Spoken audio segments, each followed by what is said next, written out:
नमस्कार, जय हिंद। सभी दोस्तों का कौशिक जीएस एकेडमी पर स्वागत है। बिहार एसआई के लिए एक और प्रैक्टिस सेट को कंप्लीट करते हैं। आप अगर बिहार एसआई की तैयारी कर रहे हैं तो आप देख लीजिए कि किस तरह के प्रश्न पूछे जा रहे हैं और आपकी तैयारी कैसी चल रही है। तो पहले क्वेश्चन से स्टार्ट करते हैं। पहला क्वेश्चन है, निम्नलिखित में से पूर्वी घाट एवं पश्चिमी घाट का मिलन स्थल कौन सा है? ऑप्शन है थाल घाट, भोर घाट, पाल घाट और सेनकोटा। 1275 वाले एग्जाम में यह क्वेश्चन पूछा गया था। ऑप्शन नंबर सी राइट हो जाएगा। आपको बता दें कि पूर्वी घाट एवं पश्चिमी घाट का मिलन स्थल पाल घाट है। क्या है? पाल घाट। अगला क्वेश्चन है, सागरीय जीव मूंगा किस प्रकार के महासागर में पाए जाते हैं? उष्ण कटिबंधीय, शीत कटिबंधीय, उपोष्ण कटिबंधीय या इनमें से सभी? ऑप्शन नंबर ए राइट हो जाएगा। आपको बता दें कि सागरीय जीव मूंगा उष्ण कटिबंधीय महासागर में पाए जाते हैं। नेक्स्ट,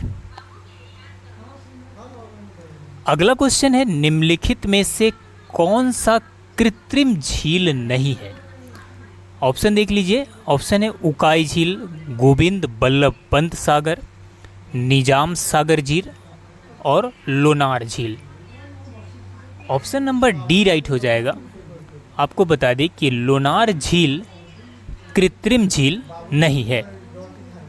वहीं पे बात करें, गोविंद बल्लभ पंत सागर यह सबसे बड़ा कृत्रिम झील है जो रिहंद नदी पर बना है। किस नदी पर बना है? रिहंद नदी पर बना है। तो गोविंद बल्लभ पंत सागर ये सबसे बड़ा कृत्रिम झील है। अगला क्वेश्चन है, निम्नलिखित में से कौन सी नदी महाबलेश्वर से नहीं निकलती है? कौन सी नदी महाबलेश्वर से नहीं निकलती है? ऑप्शन देख लीजिए। गोदावरी है, कृष्णा है, कोयना है और सावित्री है। ऑप्शन नंबर ए राइट हो जाएगा। गोदावरी नदी महाबलेश्वर से नहीं निकलती है। आपको बता दें कि गोदावरी नदी महाराष्ट्र के नासिक जिले में त्र्यंबकेश्वर से निकलती है। कहाँ से? त्र्यंबकेश्वर से निकलती है। नेक्स्ट, अगला क्वेश्चन है कि हरियाली योजना जिसका संबंध जल प्रबंधन से है का आरंभ किस वर्ष हुआ? हरियाली योजना जिसका संबंध जल प्रबंधन से है का आरंभ किस वर्ष हुआ? ऑप्शन है 2000, 2002, 2003 और 2004। ऑप्शन नंबर सी राइट हो जाएगा। हरियाली योजना जिसका संबंध जल प्रबंधन से है, सिंचाई के लिए जल का व्यवस्था करने से है। इस योजना की शुरुआत सरकार के द्वारा वर्ष 2003 में की गई थी। कब? वर्ष 2003 में। नेक्स्ट,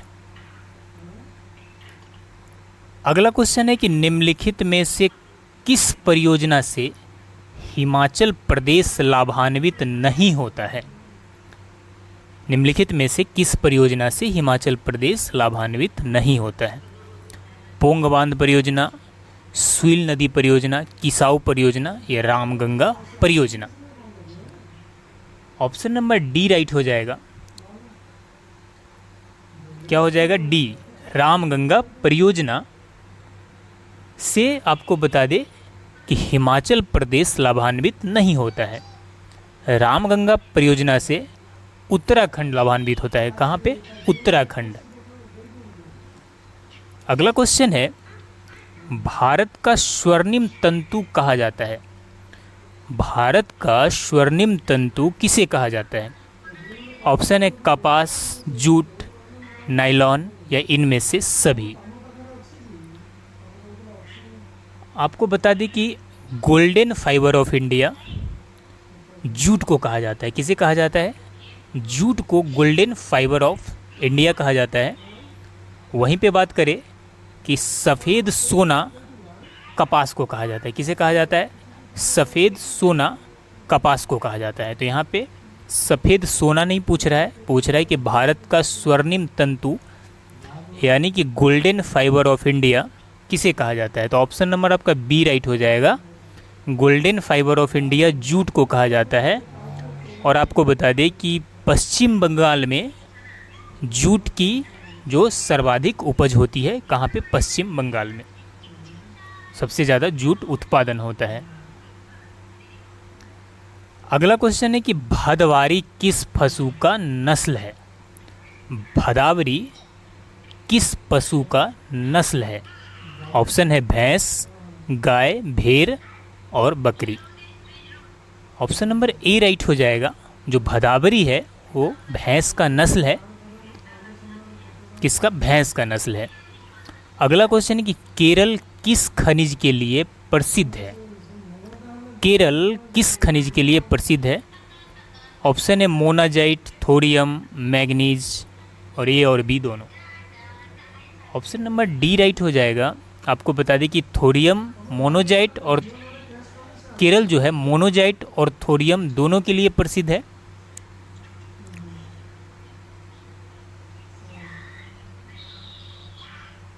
नेक्स्ट,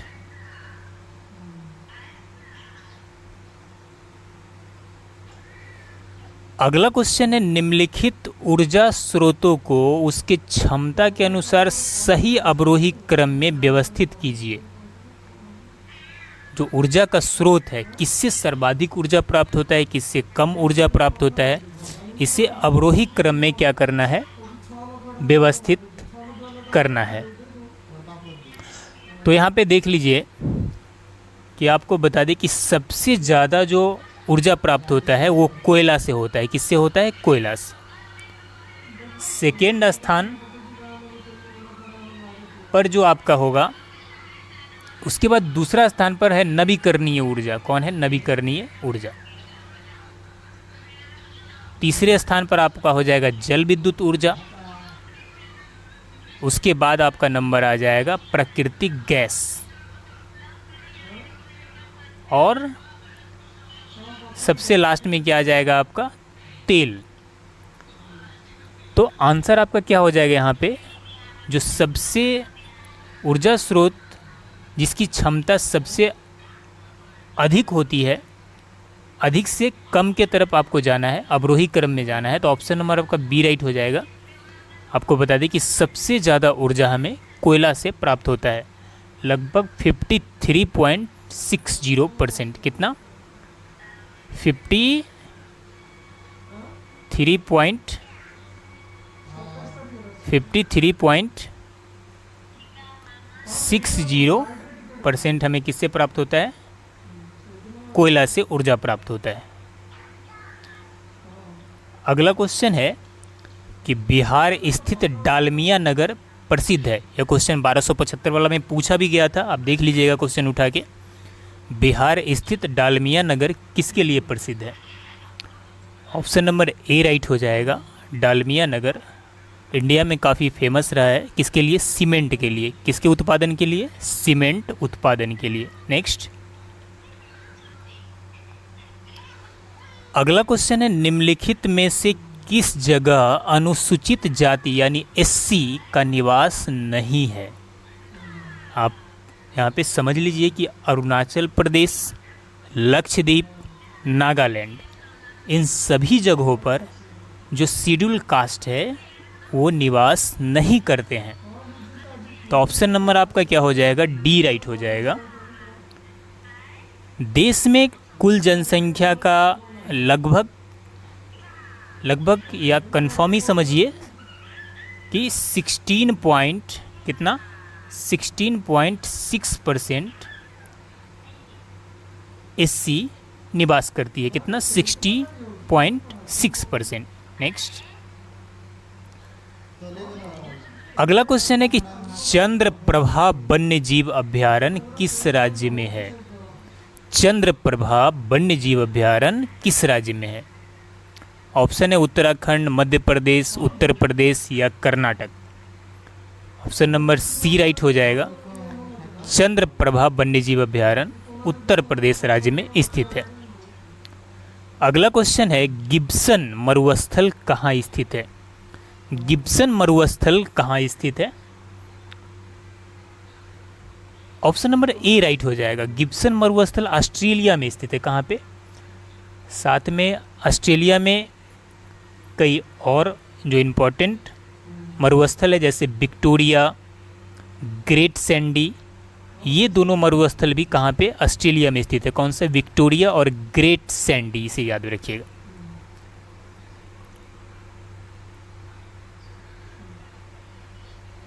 अगला क्वेश्चन है कि आर्कटिक वृत्त है विषुवत रेखा के पूर्व में, पश्चिम में, उत्तर में या दक्षिण में? ऑप्शन नंबर सी राइट हो जाएगा। जो आर्कटिक वृत्त है आप मैप पे देखेंगे उत्तर में है, विषुवत रेखा के उत्तर में है।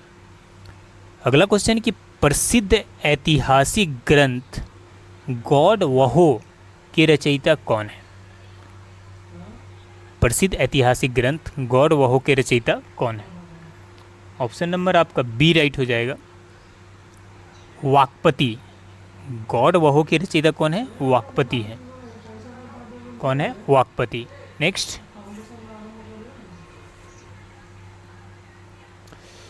अगला क्वेश्चन है निम्नलिखित में से किस महाजनपद का संबंध उत्तर प्रदेश से नहीं है? ऑप्शन नंबर आपका डी राइट हो जाएगा, अंग महाजनपद का संबंध उत्तर प्रदेश से नहीं है। बाकी हम बात करें वत्स जो महाजनपद है उसकी राजधानी कौशाम्बी था, सूरसेन मथुरा, वहीं पे मल्लों की राजधानी कुशीनगर था। वहीं पे बात करें अंग की राजधानी चंपा था जो बिहार के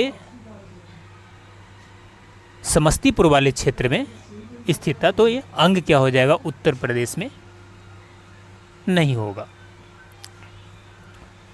अगला क्वेश्चन है कि सातवाहनों की राजधानी प्रतिष्ठान अवस्थित थी।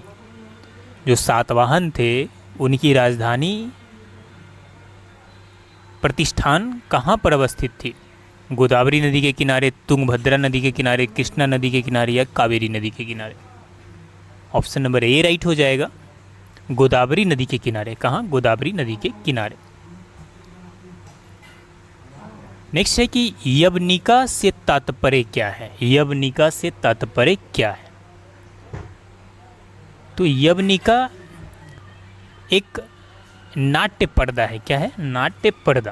ऑप्शन नंबर सी राइट हो जाएगा, यवनिका एक नाट्य पर्दा है। अगला क्वेश्चन है कि किस गुप्त शासक के समय पाटलिपुत्र एवं उज्जैन विद्या के प्रमुख केंद्र था? ऑप्शन नंबर बी राइट हो जाएगा, चंद्रगुप्त द्वितीय के समय में आपका जो पाटलिपुत्र एवं उज्जैन विद्या का क्या था? प्रमुख केंद्र था। वहीं पे एक महत्वपूर्ण पॉइंट आप याद रखिएगा जो पिछले एग्जाम में पूछा गया था, चंद्रगुप्त द्वितीय के दरबार का राज कवि जो था कौन था? साब था। कौन था? साब। इसे याद रखिएगा आप। अगला क्वेश्चन है ऑपरेशन बारबोसा का संबंध था। ऑपरेशन बारबोसा का संबंध किस युद्ध से था या एकीकरण से था? तो आपको बता दें कि ऑपरेशन बारबोसा का संबंध द्वितीय विश्व युद्ध से था। किससे था? द्वितीय विश्व युद्ध में ऑपरेशन बारबोसा रिलेटेड है द्वितीय विश्व युद्ध से। अगला क्वेश्चन कि पार्टस माउथ की संधि द्वारा निम्न में से कौन सा युद्ध समाप्त हुआ था? तो पार्टस माउथ की संधि द्वारा जापान और रूस की जो युद्ध था वो समाप्त हुआ था। किसके द्वारा? पार्टस माउथ की संधि के द्वारा। नेक्स्ट क्वेश्चन है बन्नी हट्टी का युद्ध। ये भी क्वेश्चन पूछा गया था प्रीवियस ईयर एग्जाम में। बन्नी हट्टी का युद्ध कब हुआ था? तो हम बात करें बन्नी हट्टी के युद्ध का सबसे पहले ऑप्शन नंबर ए राइट हो जाएगा। 23 जनवरी 1565 को बन्नी हट्टी का युद्ध हुआ था। आप ध्यान में रखिएगा कि एग्जाम में क्वेश्चन यही रहेगा, कभी पूछ देगा कि राक्षस तंगरी, कभी बोलेगा इसी को ताली कोटा, कभी बोलेगा बन्नी हट्टी, यानी तीनों इसी युद्ध का नाम है। राक्षस तंगरी का युद्ध या ताली कोटा का युद्ध पूछे या बन्नी हट्टी का युद्ध पूछे, आंसर होगा 23 जनवरी 1565 को हुआ था। अगला क्वेश्चन है कि मुगल साम्राज्य के अंतर्गत शाहजहां के पुत्रों के बीच उत्तराधिकारी का अंतिम युद्ध कौन सा हुआ था? ऑप्शन नंबर सी राइट हो जाएगा, देवराई का युद्ध। कौन सा? देवराई का युद्ध था, जो दारा और औरंगजेब के बीच में हुआ था। दारा और अगला क्वेश्चन है, दीव का युद्ध किनके बीच हुआ था? दीव का जो युद्ध हुआ था किनके बीच हुआ था? पुर्तगाली एवं डच, पुर्तगाली एवं गुजरात के शासक, पुर्तगाली एवं जैमोरिन या पुर्तगाली एवं महमूद बेगरा। ऑप्शन नंबर डी राइट हो जाएगा। दीव का जो युद्ध हुआ था पुर्तगाली एवं महमूद बेगरा यानी मिस्र तथा तुर्की के बीच में हुआ था। अगला क्वेश्चन देख लीजिए, मार्च 2014 में 1857 सैन्य विद्रोह को कई भारतीय सैनिकों के पार्थिव शरीरों को कहाँ स्थित एक कुएं से खोदकर निकाला गया? ये पार्थिव शरीर कहाँ के हैं? जिन्होंने ब्रिटिश के विरुद्ध विद्रोह किया था। मार्च 2014 में जो 1857 का जो आपका आज़ादी के लिए विद्रोह हुआ था, उस समय का जो सैनिक थे, जो सैनिक अंग्रेज़ों के विरुद्ध लड़े थे, उनका पार्थिव शरीर मार्च 2014 में निकला है। ये कुआं से निकाला गया है, तो कहाँ के कुआं से निकाला गया है? बता दे कि ऑप्शन नंबर आपका सी राइट हो जाएगा। Ajnala 26 regiment of Bengal native infantry के जो सैनिक थे, ये अजनाला के कुआं से निकाला गया है। कहाँ के कुआं से? अजनाला के कुआं से 26 regiment of Bengal native infantry के सैनिकों का शव बरामद हुआ है। नेक्स्ट, अगला क्वेश्चन है कि निम्नलिखित में से किस संगठन के द्वारा सिविल सर्विसेज आंदोलन चलाया गया था? सिविल सर्विसेज आंदोलन, तो ये चलाया गया था इंडियन एसोसिएशन के द्वारा। इंडियन एसोसिएशन के द्वारा सिविल सर्विसेज आंदोलन को क्या किया गया था? चलाया गया था। अगला क्वेश्चन है कि बाल गंगाधर तिलक ने अपने राजनीतिक अस्त्र के रूप में प्रयोग किया था किसका? आंदोलन का, उदारवादी की कार्य प्रणाली के दोष को, धर्म को, इनमें से कोई नहीं। ऑप्शन नंबर आपका सी राइट हो जाएगा। आपको बता दें कि बाल गंगाधर के नेतृत्व में, सबसे पहले आप आंसर देख लीजिए, ऑप्शन नंबर सी राइट हो जाएगा, धर्म को। उन्होंने अपना राजनीतिक अस्त्र किसे बनाया था? धर्म को बनाया था। वहीं पे बाल गंगाधर तिलक के नेतृत्व में 1893 में गणपति महोत्सव एवं 1895 में शिवाजी महोत्सव की शुरुआत की गई थी। ये भी VVI पॉइंट है। बाल गंगाधर तिलक के नेतृत्व में 1893 में, कब? 1893 में गणपति महोत्सव और 1895 में शिवाजी महोत्सव की शुरुआत की गई थी। अगला क्वेश्चन है कि जनवरी फरवरी 1937 में प्रांतीय विधानमंडलों के चुनाव में बिहार के प्रधानमंत्री कौन बने थे?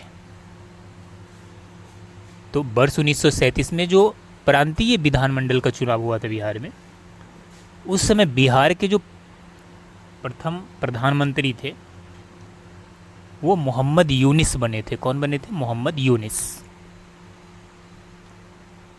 वहीं पे मोहम्मद यूनिस के बाद श्री कृष्ण सिंह प्रधानमंत्री बने थे। कौन बने थे? श्री कृष्ण सिंह। और वैसे आप सभी को पता है कि बिहार के पहले मुख्यमंत्री श्री कृष्ण सिंह थे, जिन्हें बिहार केसरी के नाम से भी जाना जाता है। अगला क्वेश्चन है कि सोम प्रकाश के संपादक कौन था? ये क्वेश्चन भी पिछले एग्जाम में पूछा गया था। सोम प्रकाश के संपादक कौन था? ऑप्शन नंबर ए राइट हो जाएगा, ईश्वर चंद्र विद्यासागर। कौन था? ईश्वर चंद्र विद्यासागर सोम प्रकाश के संपादक थे। नेक्स्ट है कि भारत के संविधान के प्रस्तावना में निम्न में से कौन सा शब्द संशोधन के माध्यम से नहीं जोड़ा गया? कौन सा शब्द संशोधन के माध्यम से नहीं जोड़ा गया? सबसे पहले आप समझ लीजिए कि 42वां संविधान संशोधन 1976 के तहत 3 शब्द जोड़े गए थे भारतीय संविधान के प्रस्तावना में। वो कौन कौन था?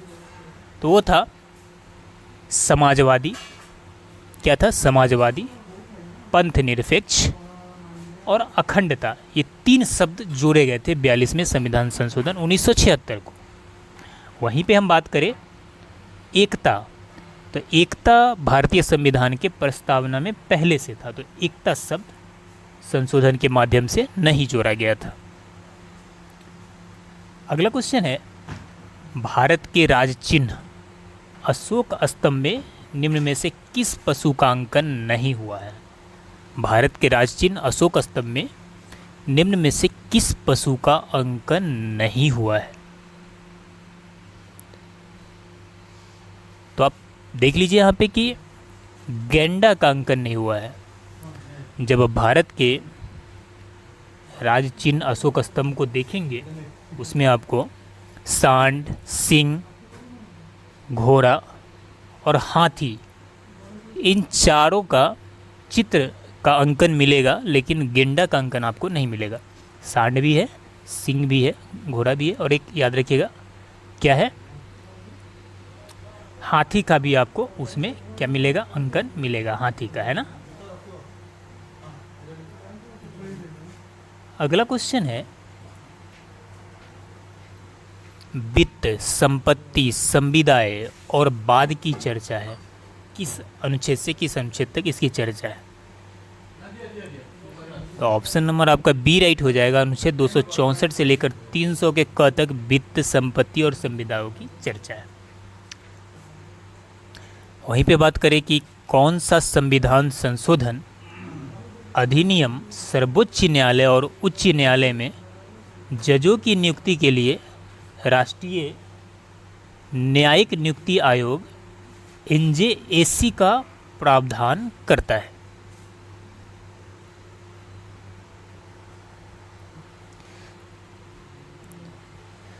आंसर हो जाएगा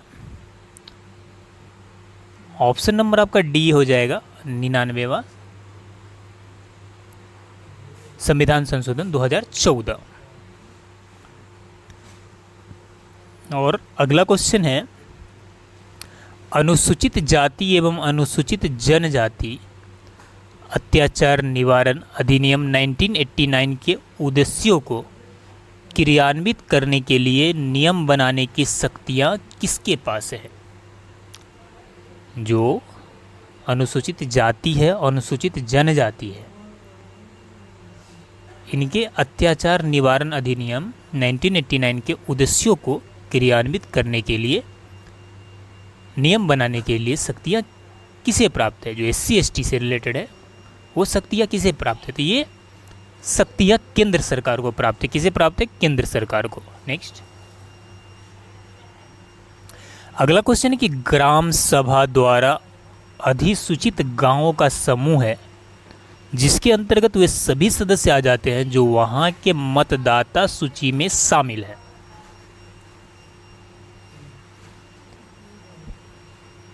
तो ध्यान में रखिएगा कि ग्राम सभा राज्यपाल द्वारा अधिसूचित गांवों का समूह है जिसके अंतर्गत वे सभी सदस्य आ जाते हैं जो वहां के मतदाता सूची में शामिल हैं। अगला क्वेश्चन है कि निम्नलिखित में से किस वर्ष राष्ट्रीय आपात की उद्घोषणाएं नहीं हुई। तो सबसे पहले हम देखते हैं कि कब कब राष्ट्रीय आपातकाल लगा है। तो वर्ष 1962 में भारत चीन के बीच जो युद्ध हुआ था उससे में राष्ट्रीय आपातकाल लगा था। उसके बाद वर्ष 1971 में जो भारत पाक युद्ध हुआ उस समय राष्ट्रीय आपातकाल लगा। वर्ष 1975 में इंदिरा गांधी के टाइम में जो आंतरिक अशांति हुई थी उस समय राष्ट्रीय आपातकाल लगा था, यानी वर्ष 1999 में नहीं लगा था। कारगिल युद्ध के टाइम में राष्ट्रीय आपातकाल नहीं लगा था, कंफ्यूज मत होइएगा। बाल्कन प्लान का संबंध किस अधिनियम से, बताइए बाल्कन प्लान का संबंध किस अधिनियम से है। ऑप्शन नंबर ए राइट हो जाएगा। बाल्कन प्लान का संबंध भारतीय स्वतंत्रता अधिनियम 1947 से। अगला क्वेश्चन है कि गणतंत्रात्मक व्यवस्था किस देश से लिया गया है। Japan, Canada, France, America. Option C right हो जाएगा। ये क्वेश्चन भी पूछा गया था 1275 वाला में। ये फ्रांस से लिया गया है, गणतंत्रात्मक व्यवस्था फ्रांस से लिया गया है। नेक्स्ट, निम्नलिखित में से किसके खिलाफ परमादेश नहीं जारी किया जा सकता है। सबसे पहले आप समझिए कि रीट किसके खिलाफ जारी किया जाता है। जो सरकारी अधिकारी होते हैं, जो सर्विसेज होते हैं, सरकारी सेवादार होते हैं, उनके खिलाफ यहाँ पे रीट जारी की जाती है। तो सबसे पहले आप समझ लीजिए यहाँ पे कि रीट राष्ट्रपति, राज्यपाल और निजी व्यक्ति के खिलाफ जारी नहीं हो सकता है। राष्ट्रपति, राज्यपाल और निजी व्यक्ति के खिलाफ परमादेश जारी नहीं किया जा सकता है, यानी ऑप्शन नंबर डी राइट हो जाएगा इनमें से सभी। अगला क्वेश्चन, राज्य विधानसभा का सत्रावसन किसके द्वारा घोषित किया जाता है। पीठासीन अधिकारी द्वारा, विधानसभा अध्यक्ष द्वारा, राज्यपाल द्वारा, इनमें से कोई नहीं। तो आप यहाँ पे समझिए कि राज्यपाल द्वारा विधानसभा का सत्रावसन घोषित किया जाता है। किसके द्वारा? राज्यपाल द्वारा। ऑप्शन नंबर सी राइट हो जाएगा, राज्यपाल द्वारा। किसके द्वारा? राज्यपाल द्वारा। वहीं पे नेक्स्ट क्वेश्चन की बात करें, राज्य सरकार का सबसे बड़ा विधि अधिकारी कौन होता है। राज्य सरकार का सबसे बड़ा विधि अधिकारी कौन होता है? ऑप्शन नंबर बी राइट हो जाएगा।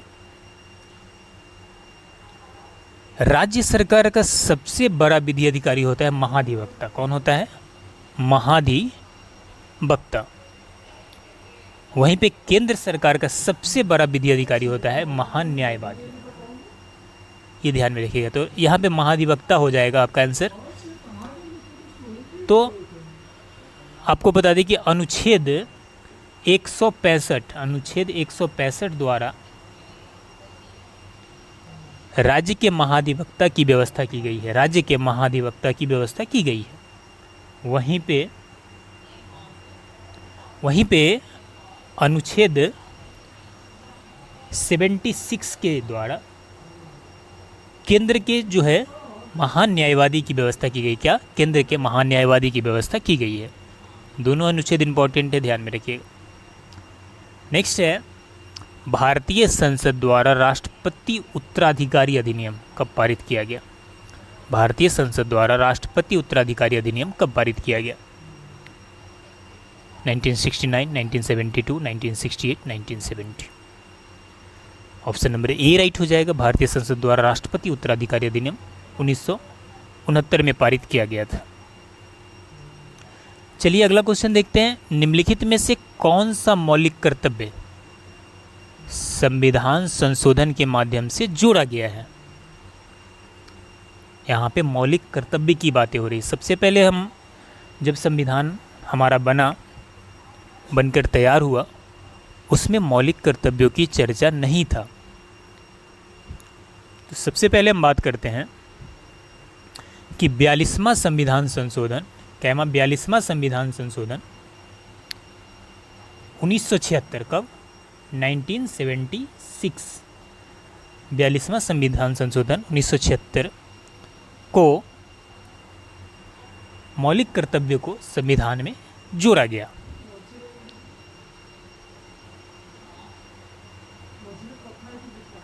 कब जोड़ा गया? 42वां संविधान संशोधन 1976 को मौलिक कर्तव्यों को भारतीय संविधान में जोड़ा गया। ये कहाँ से लाया गया? तो यूएसएसआर यानी रसिया, रूस के संविधान से इसे लिया गया था।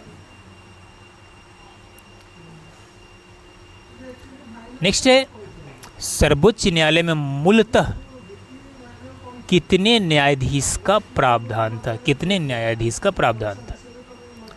यानी जब सर्वोच्च न्यायालय का गठन हुआ था उस समय कितने न्यायाधीश का प्रावधान था? तो बता दें कि भारतीय सर्वोच्च न्यायालय का गठन 24 जनवरी 1950 को हुआ था। कब हुआ था? 24 जनवरी 1950 को भारतीय सर्वोच्च न्यायालय का गठन हुआ, जिसमें हम बातें करें कि एक सीजेआई यानी चीफ जस्टिस ऑफ इंडिया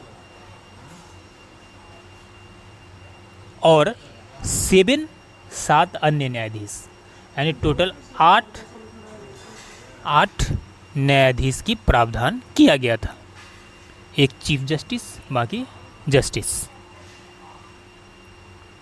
अगला क्वेश्चन है, रग्बी किस परिसर में खेला जाता है? बताइए, रग्बी किस परिसर में खेला जाता है? ऑप्शन नंबर सी राइट हो जाएगा। रग्बी पिच पे खेला जाता है। किस पे? पिच पे। साहित्य अकादमी पुरस्कार जीतने वाली प्रथम महिला कौन थी? साहित्य अकादमी पुरस्कार जीतने वाली प्रथम महिला कौन थी? ऑप्शन नंबर बी राइट हो जाएगा। अमृता प्रीतम साहित्य अकादमी पुरस्कार जीतने वाली प्रथम महिला थी। अगला क्वेश्चन है कि साधन लागत पर राष्ट्रीय आय, साधन लागत पर राष्ट्रीय आय बराबर क्या होता है? ऑप्शन नंबर सी राइट हो जाएगा। एनएनपी अप्रत्यक्ष कर प्लस अनुदान। नेक्स्ट, भारतीय औद्योगिक विकास बैंक आईडीबीआई की स्थापना किस वर्ष हुई थी? आपको बता दें कि भारतीय औद्योगिक विकास बैंक इडवी की स्थापना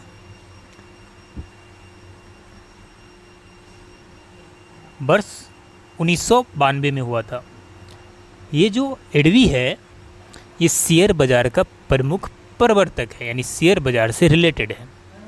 वहीं पे नेक्स्ट क्वेश्चन है, निम्नलिखित में से कौन मूल भौतिक राशि नहीं है? सबसे पहले हम बताएं कि मूल भौतिक राशि कितना होता है, तो 7 मूल भौतिक राशि होता है। क्या क्या होता है भाई? तो लंबाई, द्रव्यमान, समय, ताप, विद्युत धारा, ज्योति तीव्रता और पदार्थ का परिमाण, ये 7 आपका मूल राशि होता है।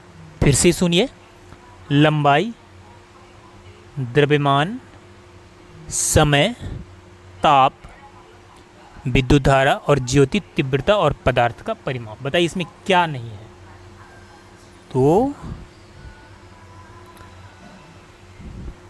आवृत्ति नहीं होगा। क्या होगा? आवृत्ति नहीं होगा। जो 7 मूल भौतिक राशि उसमें आवृत्ति का स्थान नहीं है।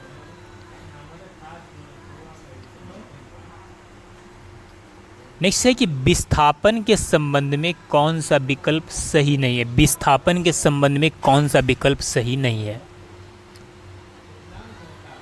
यह केवल धनात्मक एवं ऋणात्मक हो सकता है, यह सही नहीं। बाकी सभी क्या है? सही है। विस्थापन क्या होता है? 2 बिंदु के बीच की न्यूनतम दूरी होती है। यह सदिश राशि है। तो ऑप्शन नंबर सी आपका क्या हो जाएगा, रॉन्ग हो जाएगा। नेक्स्ट है कि निम्नलिखित कथनों पर विचार कीजिए। निम्नलिखित कथनों पर विचार कीजिए। यहाँ पे बताना है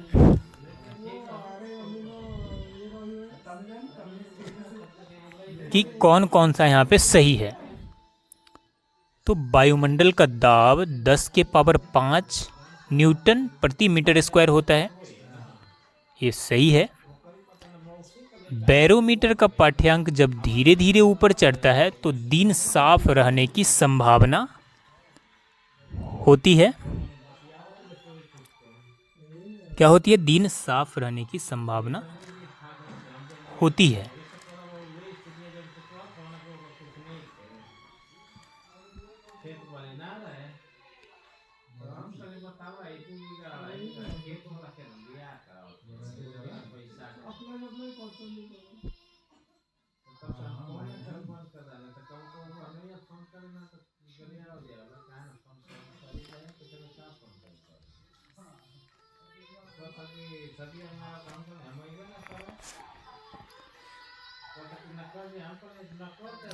अगला क्वेश्चन है, निम्नलिखित कथनों पर विचार कीजिए। वायुमंडलीय दाब 10 के पावर 5 न्यूटन प्रति मीटर स्क्वायर होता है। तो आपको बता दें कि वायुमंडलीय दाब 10 के पावर 5 न्यूटन प्रति मीटर स्क्वायर होता है, जिसे एक बार कहा जाता है। जिसे क्या कहा जाता है, एक बार कहा जाता है। वहीं पे आपको बता दें कि यहाँ पे दिया गया है कि बैरोमीटर का पाठ्यांक जब धीरे धीरे ऊपर चढ़ता है तो दिन साफ रहने की संभावना होती है, और बैरोमीटर का पाठ्यांक जब एकाएक नीचे गिरता है तो वर्षा होने की संभावना होती है। तो आपको बता दें कि बैरोमीटर के पाठ्यांक जब एकाएक नीचे गिरता है तो आंधी तूफान होने की संभावना होती है। क्या होती है, आंधी तूफान। जब बैरोमीटर का पाठ्यांक धीरे धीरे नीचे गिरता है तो वर्षा होने की संभावना होती है। तो क्या होती है, वर्षा होने की संभावना होती है। तो यहाँ पे हम देख रहे हैं कि डिफरेंट कौन सा है, तो केवल 3 number different, option number B right हो जाएगा। ये क्या है, यहाँ पे रॉन्ग लग रहा है मेरे को। बैरोमीटर का पाठ्यांक जब एकाएक नीचे गिरता है तो वर्षा होने की संभावना नहीं। बैरोमीटर का पाठ्यांक जब एकाएक नीचे गिरता है तो आंधी तूफान आने की संभावना होती है। जब बैरोमीटर का पाठ्यांक जब धीरे धीरे नीचे आता है तो वर्षा होने की संभावना होती है, और बैरोमीटर का पाठ्यांक जब धीरे धीरे ऊपर चढ़ता है तो दिन साफ रहता है। वायुमंडल दाब 10 के पावर 5 न्यूटन प्रति मीटर स्क्वायर होता है, ये भी सही है। तो यहाँ पे हम देख रहे हैं कि आपका ऑप्शन नंबर बी क्या हो जाएगा, राइट हो जाएगा। नेक्स्ट, अगला क्वेश्चन है, लंबाई बढ़ने पर पृष्ठ तनाव का मान क्या होगा। तो पृष्ठ तनाव का मान क्या होगा, घटेगा। ऑप्शन नंबर ए राइट हो जाएगा, पृष्ठ तनाव का मान क्या होगा, घटेगा। नेक्स्ट क्वेश्चन है कि विद्युत चुंबकीय तरंग की अवधारणा का प्रतिपादन किसने किया था। विद्युत चुंबकीय तरंग की अवधारणा का प्रतिपादन किसने किया था। ऑप्शन नंबर आपका डी राइट हो जाएगा, विद्युत चुंबकीय तरंग की अवधारणा का प्रतिपादन मैक्सवेल ने किया था। किसने किया था, मैक्सवेल ने किया था। नेक्स्ट है कि प्रकाश की गति है, बताइए प्रकाश की गति कितना होता है। आप सभी को पता है कि प्रकाश का चाल 3 × 10 के पावर 8 मीटर प्रति सेकेंड होता है। वहीं पे 3 × 10 के पावर 8 मीटर प्रति सेकेंड, वहीं पे किलोमीटर प्रति सेकेंड की बातें करें तो 3 × 10 के पावर 5 किलोमीटर प्रति सेकेंड होता है। क्या होता है, किलोमीटर प्रति सेकेंड। अगला क्वेश्चन है कि निम्नलिखित में से परम शून्य ताप का मान कितना होता है। परम शून्य ताप, सबसे पहले आप समझिए कि परम शून्य ताप होता क्या है। न्यूनतम संभव ताप को परम शून्य ताप कहा जाता है, जिसे आप 0 केल्विन बोल सकते हैं। कितना, 0 के या -273.15 डिग्री सेल्सियस। ये क्या होगा आपका? परम शून्य ताप होगा। जो भी ऑप्शन है उसके हिसाब से। तो आंसर नहीं बताया क्या? आंसर हो जाएगा option number C, 0 kelvin. 0 kelvin, sorry, क्या हो जाएगा? 0 केल्विन हो जाएगा। नेक्स्ट है, निम्नलिखित में से कौन प्राथमिक सेल नहीं है? ऑप्शन बी हो जाएगा निकेल कैडमियम सेल प्राथमिक सेल नहीं है। किसी चालक के अनुप्रस्थ काट का क्षेत्रफल बढ़ाने पर उसके विशिष्ट प्रतिरोध का मान क्या होगा? तो उसके विशिष्ट प्रतिरोध का मान घटेगा। क्या होगा? घटेगा। स्वप्रेरण गुणांक का मात्रक होता है। स्वप्रेरण गुणांक का मात्रक क्या होता है? तो टेस्ला नहीं, हेनरी होगा। क्या होगा? हेनरी। क्या होगा? हेनरी। नेक्स्ट है, सर्वप्रथम इलेक्ट्रॉन के आवेश का सफलतापूर्वक निर्धारण कौन किया? सर्वप्रथम इलेक्ट्रॉन के आवेश का सफलतापूर्वक निर्धारण कौन किया? तो सफलतापूर्वक निर्धारण किया था किसने? रॉबर्ट मिलिकन ने। आप समझिए कि इलेक्ट्रॉन की खोज जे थॉमसन ने किया था, आप सभी पढ़ते हैं, परंतु उस पर आवेश का जो निर्धारण किया था वो रॉबर्ट मिलिकन ने किया था। किसने? रॉबर्ट मिलिकन ने। नेक्स्ट है कि तत्वों के आधुनिक आवर्त वर्गीकरण का मूलाधार क्या है? आधुनिक आवर्त नियम का प्रतिपादन हेनरी मोसले ने किया था, जो परमाणु संख्या के आधार पर किया गया। किसके आधार पर? परमाणु संख्या के आधार पर। तो आपका आंसर क्या हो जाएगा? इलेक्ट्रॉनिक विन्यास। क्या हो जाएगा? इलेक्ट्रॉनिक विन्यास। नेक्स्ट है कि सिनेवार किस धातु का अयस्क है? सिनेवार किस धातु का अयस्क है? सभी को पता है, ऑप्शन नंबर डी राइट हो जाएगा। मरकरी का अयस्क है सिनेवार। जीवित मानव शरीर में सबसे कम पाए जाने वाला तत्व कौन सा है? जीवित मानव शरीर में सबसे कम पाए जाने वाला तत्व आपका कौन सा है? बताइए। तो वो है मैग्नीज। कौन है? मैग्नीज। और जीवित मानव शरीर में सबसे ज़्यादा पाए जाने वाला तत्व कौन सा है? याद रखिए, ऑक्सीजन। सबसे ज़्यादा पाए जाने वाला कौन सा है? ऑक्सीजन है।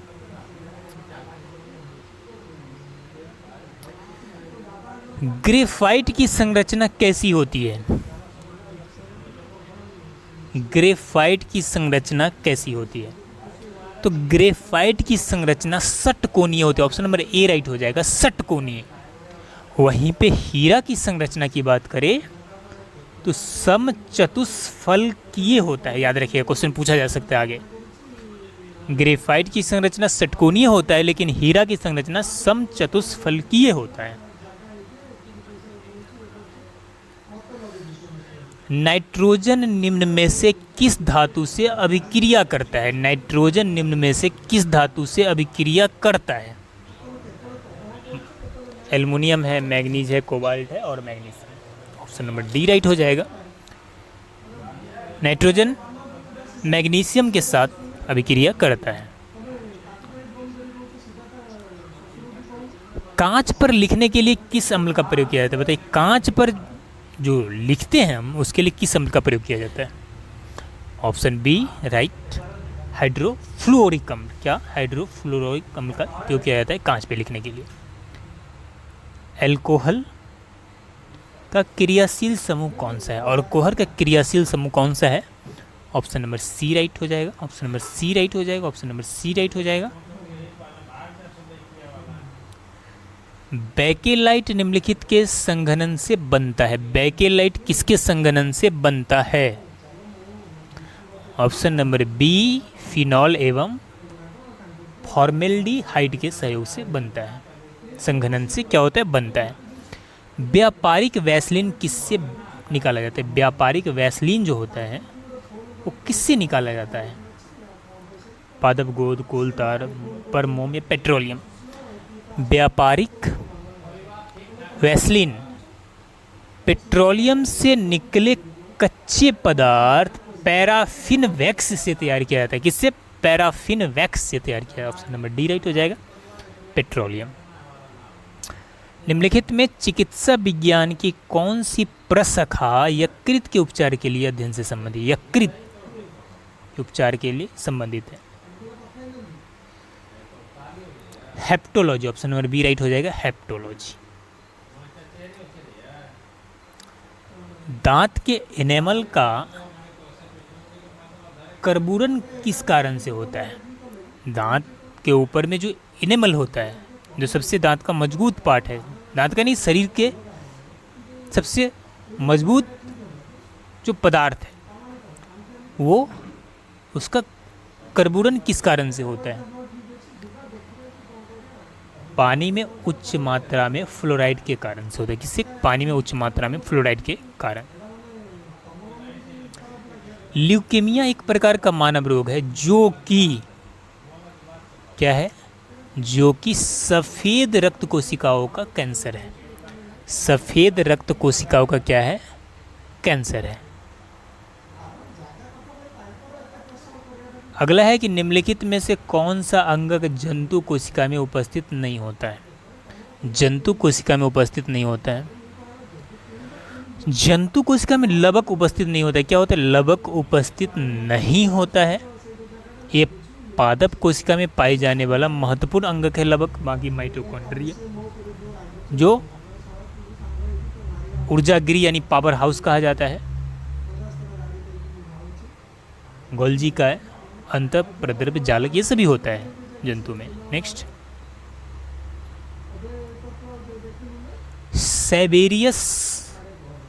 सेबेसियस ग्रंथियां कहाँ पाई जाती है?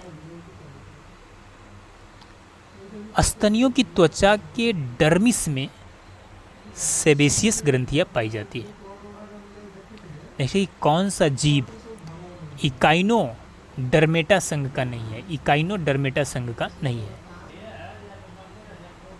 तो इकाइमो डर्मेटा संघ का कौन सा जीव नहीं है? तो आपका बिच्छू जो है वो आर्थ्रोपोडा संघ का जीव है। इकाइनो डर्मेटा नहीं बल्कि आर्थ्रोपोडा संघ का जीव है क्या? बिच्छू। ऑक्सीनोमीटर का प्रयोग किया जाता है। ऑक्सीनोमीटर का प्रयोग किसके रूप में किया जाता है बताइए? ऑप्शन नंबर आपका बी राइट हो जाएगा। वृद्धि मापने में, खासकर जो पौधे की वृद्धि मापने में ऑक्सीनोमीटर का प्रयोग किया जाता है। नेक्स्ट,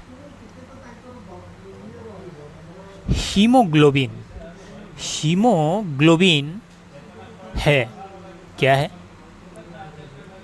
ये क्रोमोप्रोटीन है। क्या है? क्रोमोप्रोटीन है। क्या है? क्रोमोप्रोटीन है। क्या है? क्रोमोप्रोटीन है। निम्नलिखित में से कौन सा रक्त वाहिनी केवल हृदय की मांसपेशी को ही रक्त पहुंचाता है? निम्नलिखित में कौन सा रक्त वाहिनी केवल हृदय की मांसपेशी को ही रक्त पहुंचाता है? तो आप समझ लीजिए कि कोरोनरी वाहिनी जो है ये केवल हृदय की मांसपेशी को ही रक्त पहुंचाता है। कौन? कोरोनरी वाहिनी। फुफ्फुस सीरा जो होता है वो शुद्ध रक्त का वहन करता है। अल्जाइमर रोग में मानव का कौन सा अंग प्रभावित होता है? अल्जाइमर रोग एक मस्तिष्क रोग है जिसमें क्या होता है कि आपकी याददाश्त पूरी तरह चली जाती है। तो ये मस्तिष्क इससे प्रभावित होता है। क्या होता है? मस्तिष्क इससे प्रभावित होता है। हाल ही में नई चेतना अभियान किस केंद्रीय मंत्रालय द्वारा शुरू किया गया था? नई चेतना अभियान किस केंद्रीय मंत्रालय द्वारा शुरू किया गया था? ऑप्शन नंबर डी राइट हो जाएगा। स्वास्थ्य और परिवार कल्याण मंत्रालय द्वारा नई चेतना अभियान की शुरुआत की गई थी। 7वें वैश्विक प्रौद्योगिकी शिखर सम्मेलन का थीम क्या है? इसका थीम है प्रौद्योगिकी की भू राजनीति।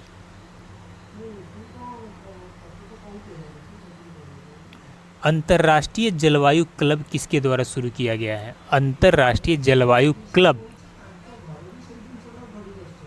G7 के द्वारा शुरू किया गया। किसके द्वारा? G7 के द्वारा। हाल ही में 16वें महान न्यायवादी कौन बने हैं? तो आर वेंकट रमनी। कौन बने हैं? आर वेंकट रमनी। हाल ही में प्रधानमंत्री मोदी को grand cross of the legion honour 2023 award किस देश द्वारा दिया गया? ये दिया गया है फ्रांस के द्वारा। कौन सा award? Grand cross of the legion honour, legion honour. Mata Kheer Bhavani मेला 2023 का आयोजन कहाँ किया गया? माता खीर भवानी मेला 2023 का आयोजन कहाँ किया गया? सी राइट हो जाएगा, जम्मू कश्मीर में। कहाँ किया गया? जम्मू कश्मीर में। हाल ही में किस राज्य की रामनगर भंटा को 2023 का जीआई टैग मिला है? रामनगर भंटा को जीआई टैग मिला है। ये किस राज्य से जुड़ा हुआ है? ये है उत्तर प्रदेश से जुड़ा हुआ। किससे? उत्तर प्रदेश से। छठा एकता अभ्यास 2023 भारत और किस देश के बीच हुआ? तो एकता अभ्यास ये होता है भारत और मालदीव के बीच में। किसके बीच में होता है? भारत और मालदीव के बीच में। हाल ही में कौन सा देश पहला मीथेन ईंधन वाला अंतरिक्ष रॉकेट लॉन्च किया है? तो ये किया है चाइना। किसने लॉन्च किया है? चाइना। नेक्स्ट है कि हाल ही में किस भारतीय नेता द्वारा पर्यावरण की रक्षा के लिए केवड़िया में मिशन लाइफ की शुरुआत की? तो मिशन लाइफ की शुरुआत की गई है नरेंद्र मोदी द्वारा, भारत के प्रधानमंत्री नरेंद्र मोदी द्वारा। हाल ही में भारत के 82वें ग्रैंड मास्टर कौन बने हैं? 82वें ग्रैंड मास्टर कौन बने हैं? तो ये बने हैं बुपला प्रणीत। ऑप्शन नंबर ए राइट हो जाएगा। कौन बने हैं? बुपला प्रणीत।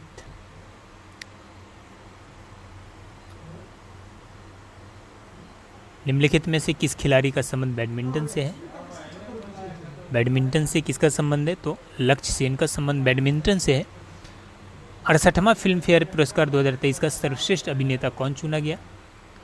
तो सर्वश्रेष्ठ अभिनेता चुने गए राजकुमार राव।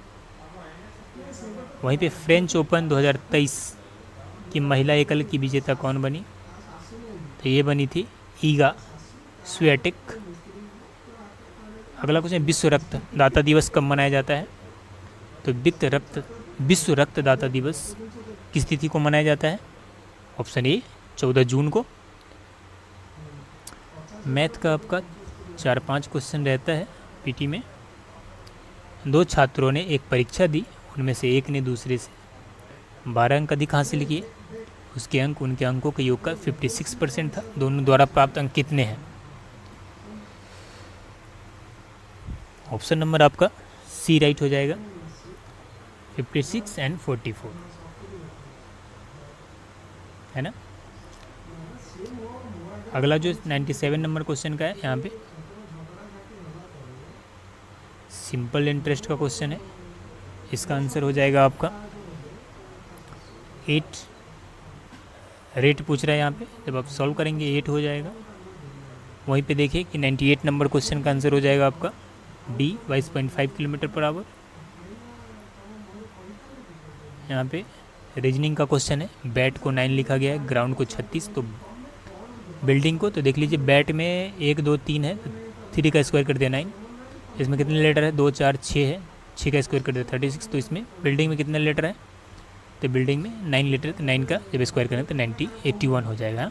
ये आंसर हो जाएगा। और 100 नंबर क्वेश्चन का है, दिए कथनों के निष्कर्ष के ध्यानपूर्वक पढ़ना है और आंसर देना है आपको। ऑप्शन नंबर बी राइट हो जाएगा, संभवतः और सत्य। तो इस तरह से 100 क्वेश्चन हमने कंप्लीट किया। आपको बता दें कि कंटिन्यू,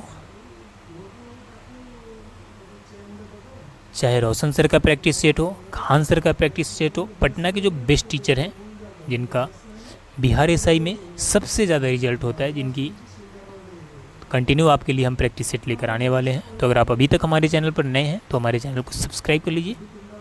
चलिए मिलते हैं नेक्स्ट क्लास में, तब तक के लिए जय हिंद।